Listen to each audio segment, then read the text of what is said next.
Alagang Kapatid.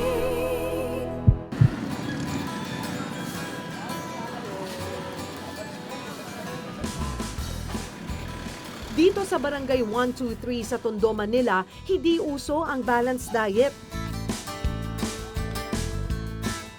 High blood ka man o diabetic, hindi na ito iniintindi pa ng mga magkakabarangay. Ang mahalaga, maitawid ang kanilang kumakalam na sikmura. Kaya ang resulta, marami sa mga kapatid nating taga rito, sakit sa bato o pagkakaroon ng kidney failure ang inindang problema.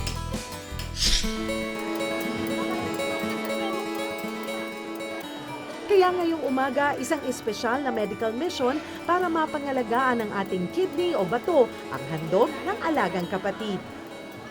Base sa pag-aaral, nasa may 7,000 Pilipino ang namamatay taon-taon sanhi ng kidney failure. At bilang pakikiisa po namin dito sa Alagang Kapatid, katuwang ang NKTI, ngayong National Kidney Awareness Month, minabuti po naming magsagawa ng isang medical mission dito sa barangay na ito para mapalaganap ang tamang pag-aalaga sa ating mga kidney.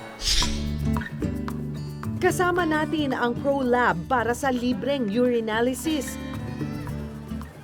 Sa test na ito, maaaring malaman kung may diferensya ang iyong bato.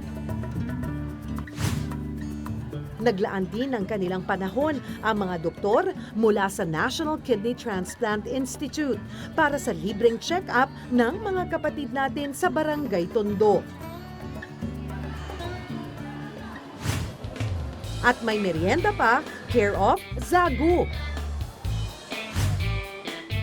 Croquetin, at Walter Bread. May mga libreng gamot mula sa Generica. Ang Generica Drugstore ay hindi lang business entity. Advocacy siya na kung saan nais makatulong sa mga kapuspalad nating mamamayan sa pamamagitan ng mga libreng konsulta at saka mga medical missions na gaya nito. Nagpapasalamat kami sa Alagang Kapatid na naimbitahan si Generica sa ganitong activity. At malunggay food supplement for better health mula sa Moringana. Saan ka pa? Kompleto na ang lahat. Simulan na ang medical mission. Let's start the operation. Kontra sakit sa bato.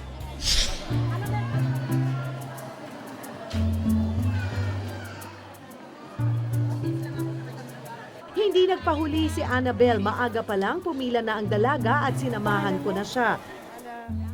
Si Annabel. Ang UTI, Doc, pag napabayaan, saan maaaring mauwi? Drawback talaga na hindi nang napapabayaan na UTI. Yun nga po kasi aakyat yung infection.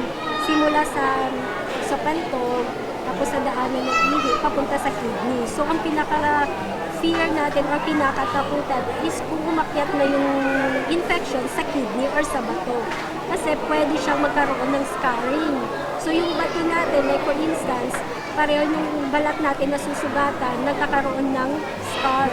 Oo, ng peklat. So, ganun din po ang bato natin. At sa paulit-ulit po na pagkakaroon ng infection, magkakaroon din siya ng peklat. So, later on, habang dumadami ang peklat, nababawasan din yung percentage na pag-function ng bato. Ang pinakamalala or yung worst na scenario na mangyayari, yun po, magdadialysis siya pag dalawang bato.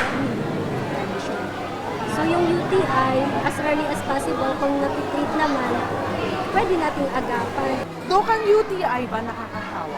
Hindi. Sa pakikipagkalik? Usually hindi, pero kunyari sa mga married couple, for instance, ang nire-recommend nila is after ng pagtatali, kailangan umihi siya. Umihi agad, huwag ipastay yung ihi. Kasi since nakakontaminate din yung daanan ng ihi, so, dapat after ng pagtatali, kailangan umihi. At para magkasiguro, inirekomenda ng doktor na magpa-urinalysis si Annabel. Nagbigay ng reseta si Doc hindi lang para sa kidney problem ng dalaga, kundi pati na rin sa iba pa niyang mga iniindang karamdaman. Bahala ang Generica sa inyong gamot. Ang maganda, sa libreng mga gamot na natanggap ni Annabel, agad-agad na niya itong masusunod ang mga reseta ni Doc. Salamat po, salamat po. Sa kabilang banda, nakalabas na rin ng ospital si Aling Loida at kasalukuyan na siyang nagpapahinga sa kanilang bahay. Isa sa mga kapatid po natin na tutulungan ngayong araw ay si Nanay Loida. Mayroon na po siyang kidney failure at 2 beses sa 1 linggo siya dinadialysis. Dahil mahina po ang kanyang pangangatawan ngayon, minabuti namin na kami na mismo ni Dr. T ang pumunta kay Nanay Loida. Ito.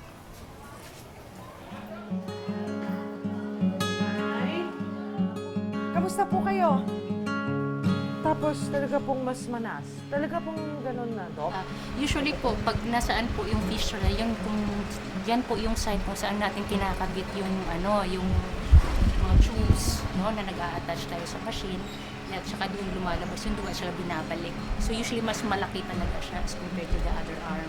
Pagdating po sa pagkain, Doc, Usually, pag in general sa mga nagda-dialysis na patient, we usually advise na diet na low salt, yung hindi matabang po because yung water the retention. water retention. So, mas madalis lang hihingalin, mas less siguro yung mga mataba. Kasi they are more prone actually to cardiovascular problems, complications than the normal individual. And then, bawal din yung mga prutas, yung matataas sa potassium. Kasi nga hindi na tayo umiihi. So, Kasi potassium ko dito. mababa. Kaya makainak ng prutas. So, yun, kasi hindi natin na e-excrete po yung potassium na kinakain natin. So, bawal po yung prutas, yung mga dilaw, orange, at saka yung green leafy vegetable. Ayon sa doktor, kung hindi namana ang sakit sa kidney, madali lang naman itong maiwasan.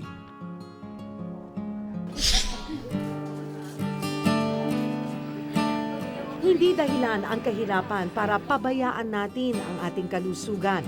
Mahalaga ang papel na ginagampanan ng kidney o bato sa ating katawan. Kaya dapat na ito'y huwag pabayaan. Sa halip, dapat na alagaan. Para po sa inyong mga katanungan, komento, suhestyon o pangangailangang medikal, maaari po kayong sumulat sa amin dito sa Alagang Kapatid at sisikapin po namin itong tugunan. Mga kapatid, patuloy niyo po kaming samahan tuwing Sabado alas 6 ng umaga at Linggo alas 7 ng umaga. Dahil ang aming misyon na maging tagapagbantay ng inyong kalusugan at tagapaglingkod ng mga nangangailangan, lalo pa po naming pag-iigihan. Muli ako po ang inyong kapatid, Cheryl Cosin. Alagang Kapatid, ang lunas na alay namin.